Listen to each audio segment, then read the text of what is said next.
പ്രിയപ്പെട്ടവരെ, ഇന്ന് ഞാൻ നിങ്ങളുമായി പങ്കുവയ്ക്കുന്നത് ശ്രീ സന്തോഷ് ഏച്ചിക്കാനത്തിൻ്റെ ബിരിയാണി എന്ന ചെറുകഥയുടെ വിശേഷങ്ങളാണ്. 2016 മാതൃഭൂമി ആഴ്ച പതിപ്പിലാണ് ഈ കൃതി പ്രസിദ്ധീകരിച്ചത്. മലയാള ചെറുകഥയുടെ ഉത്സവം എന്നാണ് ഈ കൃതിയെ എം മുകുന്ദൻ വിശേഷിപ്പിച്ചത്.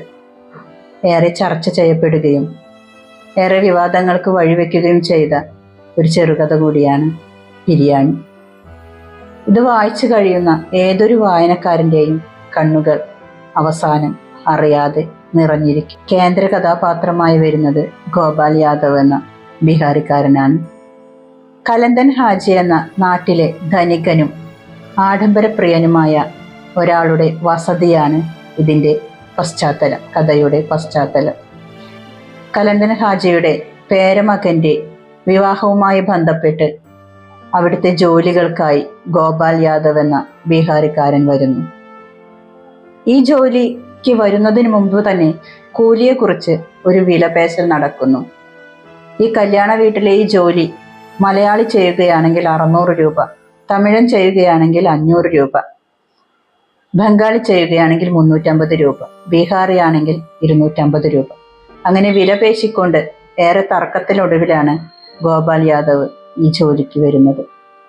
തൻ്റെ ദാരിദ്ര്യമായ അവസ്ഥയും നാട്ടിൽ തന്നെ കാത്ത് വിശന്ന വയറുമായിരിക്കുന്ന മാതങ്കിയെ ഓർമ്മ വരുമ്പോഴുമാണ് അദ്ദേഹം ഈ ജോലി ഏറ്റെടുക്കുന്നത്.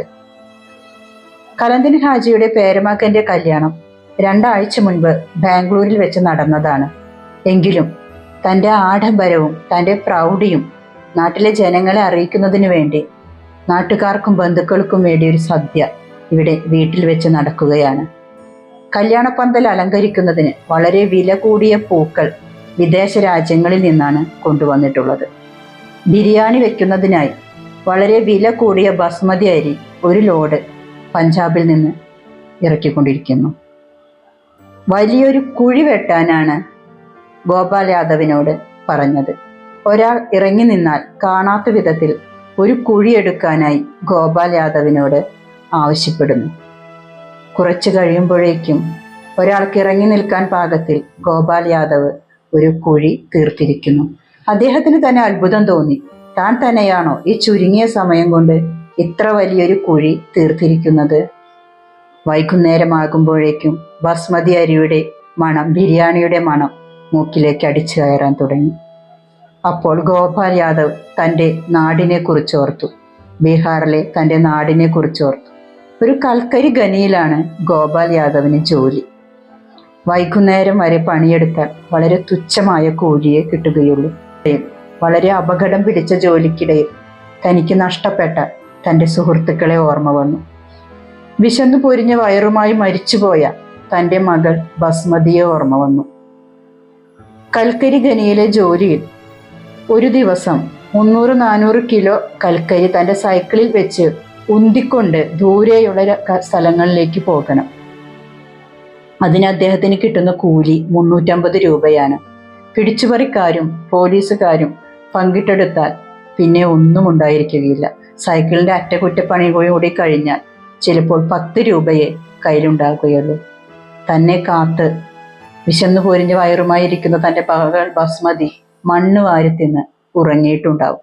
പലപ്പോഴും അദ്ദേഹം വീട്ടിലെത്തുമ്പോൾ വയറുവള്ളി പോലെ ഉന്തിയ വയറുമായുള്ള തൻ്റെ ഏകമകൾ ബസ്മതി അരിയെക്കുറിച്ച് ഗോപാൽ യാദവ് കേൾക്കുന്നത് തൻ്റെ ഭാര്യ 6 മാസം ഗർഭിണിയായിരിക്കുമ്പോഴാണ്.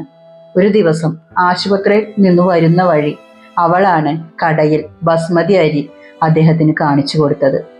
തനിക്കത് തിന്നാൻ ആഗ്രഹമുണ്ടെന്നും അവൾ പറഞ്ഞപ്പോൾ തൻ്റെ ദാരിദ്ര്യമായ അവസ്ഥയിൽ ഒരു 50 ഗ്രാം അരി വാങ്ങി ഭാര്യയായ മാതങ്കിക്ക് നൽകി.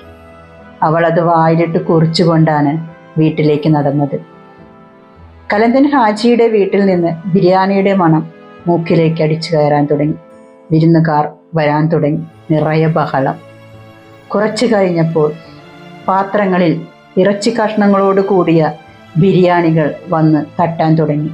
1, 2, 3, 4 എണ്ണിയാൽ തീരാത്തത്ര ബിരിയാണി പാത്രങ്ങൾ വന്ന് കുഴിയിലേക്ക് തട്ടാൻ തുടങ്ങി.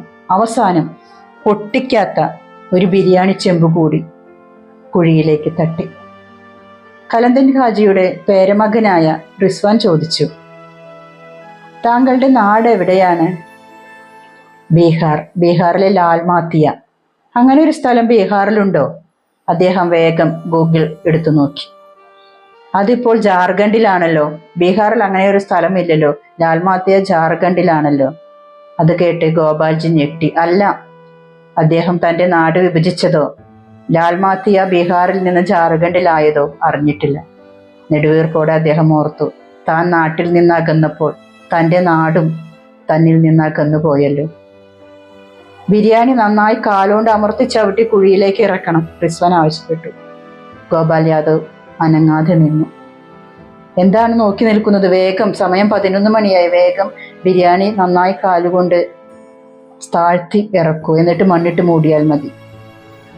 ഗോപാൽ യാദവ് കയറി നിന്ന് അമർത്തി ചവിട്ടാൻ തുടങ്ങി. ആദ്യം ഒരു കരച്ചിൽ കേട്ട പോലെ തോന്നി. പിന്നീട് ഒരു നെടുവീർപ്പ്. പിന്നെ അതുമില്ലാതായി തോന്നി. പട്ടിണി കിടന്ന് മരിച്ച തൻ്റെ മകൾ ബസ്മതിയെ അദ്ദേഹത്തിന് ഓർമ്മ വന്നു. നെയ്യും മസാലയും കൂടി ചേർന്ന കാലുമായി പുറത്തേക്ക് കയറിയപ്പോൾ റിസ്വാൻ അദ്ദേഹത്തോട് ചേർന്ന് നിന്നുകൊണ്ട് ഒരു സെൽഫി എടുത്തു. ഗോപാൽജി, താങ്കൾക്ക് മക്കൾ എത്ര പേരാണ്? ഒരു മകൾ. എന്താണ് പേര്? ബസ്മതി. അത് കേട്ട് അദ്ദേഹത്തിന് ആശ്ചര്യം തോന്നി. ഇപ്പോൾ എന്തു ചെയ്യുന്നു? നിക്കാഹ് കഴിഞ്ഞാ? ഇല്ല. പിന്നെന്ത് ചെയ്യുന്നു? മരിച്ചു. എങ്ങനെ? വിശന്നിട്ട്. അത് കേട്ടപ്പോൾ വലിയ ആഘാതമൊന്നും റിസ്വാനുണ്ടായില്ല. ഗോപാൽ യാദവിൻ്റെ കണ്ണുകൾ നിറഞ്ഞിരുന്നു. വിശന്നു മരിച്ച തൻ്റെ മകൾ ബസ്മതിയെ അദ്ദേഹം ഓർത്തു.